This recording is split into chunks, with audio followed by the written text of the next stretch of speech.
Hello, ladies and gentlemen, and welcome to another HB Studio podcast with Tim and Kristin. In episode 23, we're talking about greatness. How do you measure your greatness? And how can greatness come from you? Is it something that is built inside you already, or is it something that you have to work on constantly? Well, Kristin and I are going to talk about this in detail. And of course, we're going to put our own little spin on it just for you. Thank you again for checking out the HB Studio podcast with Tim and Kristin. Hope you enjoy. Hey, Tim. Hey, Chris. What's good? Welcome back. Hey. Yeah. We got a lot of great feedback about the teabag wisdom. Yes. For those of you who missed the last episode, this was us opening a tea bag and finding a little saying, slogan, nugget of wisdom on the little tag that the tea had.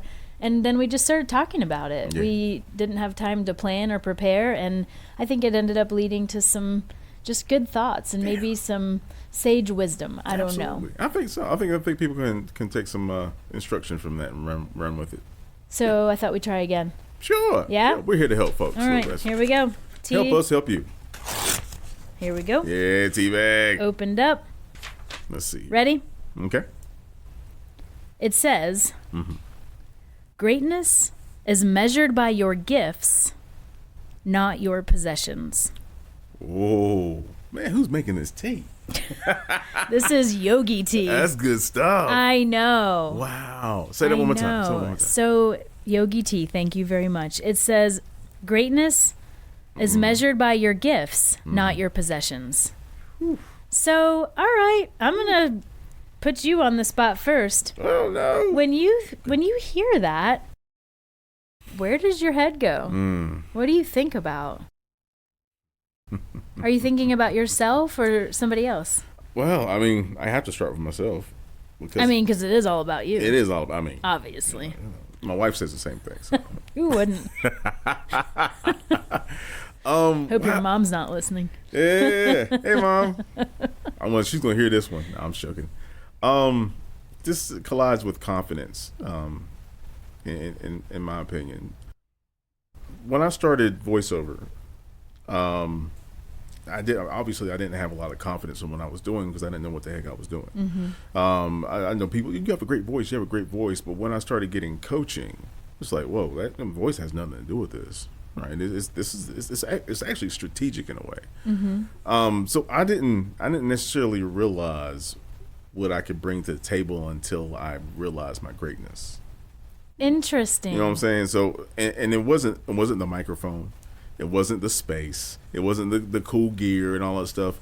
It's about you understanding your greatness, right? And practicing on your greatness, relying on what you are, right? And then delivering. Because your audio chain, all the stuff we're using, that's nothing without the voice. And if you're reading a script for somebody and they are expecting greatness from you, you can't be great unless you think you're great.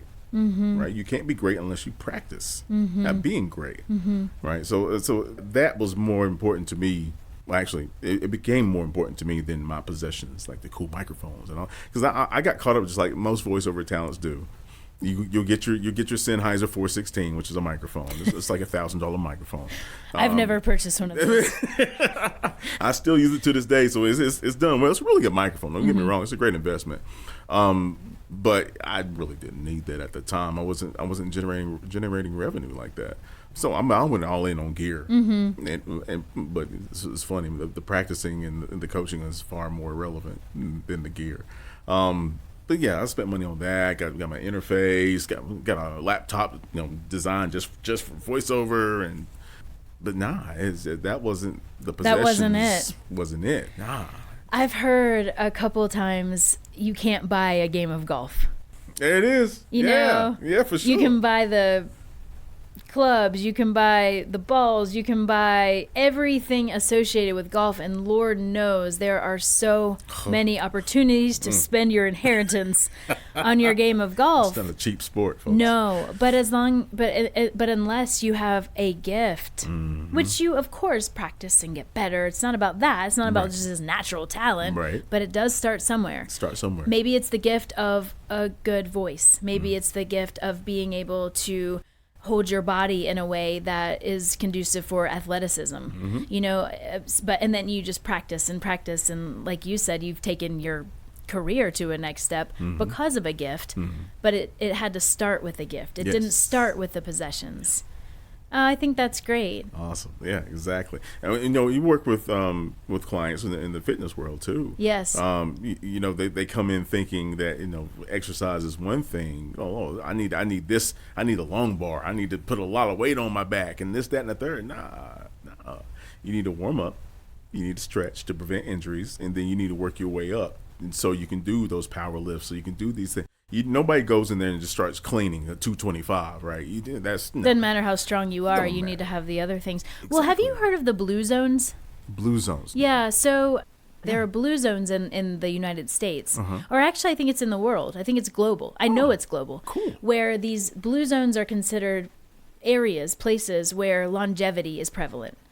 So I can't remember the number that is needed to be met to qualify as a blue zone, but it's where people live into their hundreds. Oh wow! And they're healthy. And I was reading something about the blue zones and exercise, because you and I both have fitness backgrounds. I think both of us try to stay mobile and keep ourselves at least in shape enough to be healthy. For sure. Well, in the blue zones, they were saying that the majority of the people that live in these zones, this is, again, worldwide. It's not like they're all, conferring about how are we going to live longer. They don't exercise. But you know what they do is they constantly move. These are locations where there are a lot of steps, like in Italy. They're walking to get water. They're dancing more. They're gardening more. So people that actually have that gift of wanting activity, of being mobile in their lives, don't even need the equipment of working out, lifting weights, et cetera, et cetera. People live longer just by realizing that the gift of their bodies requires movement. Interesting. So I think that was a really, really brilliant study, but it also connects to what we're saying. Yeah, absolutely. Their gift is, like you mentioned, their willingness or their drive to keep moving. Yeah, and in the world that I live in with public speaking, I don't have any tangible items to offer to people. Well, which I think is interesting. I'm not selling product. True. But my gift, so I've been told, is some wisdom. And I think I love just hearing things and trying to understand things and then thinking about them in a practical way that is almost like a storytelling. Yeah, for sure. And then share that with people, and I think a lot of people really connect with that. Yeah. So it's not these possessions. It's nothing that I possess. It's just a gift of discernment and being able to tell a story. Interesting. And then the other thing too is, if you want to take this a little more superficial, is I don't think money buys happiness. Oh, now, I mean, of course, this is subjective to some people who are listening, but when has money ever bought happiness? Never. I mean, if you look at there are clinical studies on this, folks. I mean, I'm just saying, if you look at people who have a lot of money that have been studied, mind you, they normally are worried about losing. There's some things in their life that they can't necessarily put their finger on because they can't buy it. You can't buy happiness. You cannot. And that's why they're constantly trying to put things around them to try to make them happy. When in all actuality, they never had a chance to seek happiness on the inside. It's unfortunate. It's unfortunate. And again, this is subjective. What is happiness? Well, there's a really famous quote by Notorious B.I.G. Biggie. Mo money, mo problems. For sure. That was a movie too. Well, that wasn't a movie. What was that? Living Color? There was a Living Color. Mo money. Yeah, but it's true. And you're right. I mean, now there are basics. Obviously, there are basics that it's very stressful if they're not being met. Shelter, food, security, etc. That's real. But once you get over a certain point, it becomes more of a drive of chasing a dollar bill versus chasing your freedom, chasing your happiness. And I think that is what this quote is kind of dancing around as well, is your gifts are pretty basic things. Yeah. I don't think life is supposed to be this rat race. I don't think it's supposed to be as hard as we make it out to be. I don't think so. And the earlier we realize that, then we can understand that the gift is what we have every day, a sunny day, birds, freedom, and the opportunity to work hard. Yeah. And do what you love and change lives by doing that. Oh, dude, yeah, there you go. There you go. I mean, imagine if people saw the gift of that they have is being able to communicate with another human being about their gift. And then another person and their gift, and then you'll realize you don't have overlapping gifts, right? We're all unique, but we need to have the opportunity to communicate with each other about these gifts that we have, and we'll realize it's not a rat race, right? Tim, go back to where you started. Man. You said the coaching was way more impactful than anything. Absolutely. You had a gift, but it took somebody with the gift of telling you yours to make you shine. There it is. And there it is right there. There it is, yeah. It's not about possessions. No. It's about these gifts. And I feel like we all have them.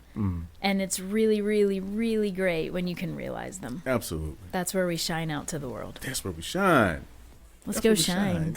Look at the center of the galaxy. What do you see? You're too much now. Shine. Sunshine, folks. Just don't get too close. Put on your sunglasses.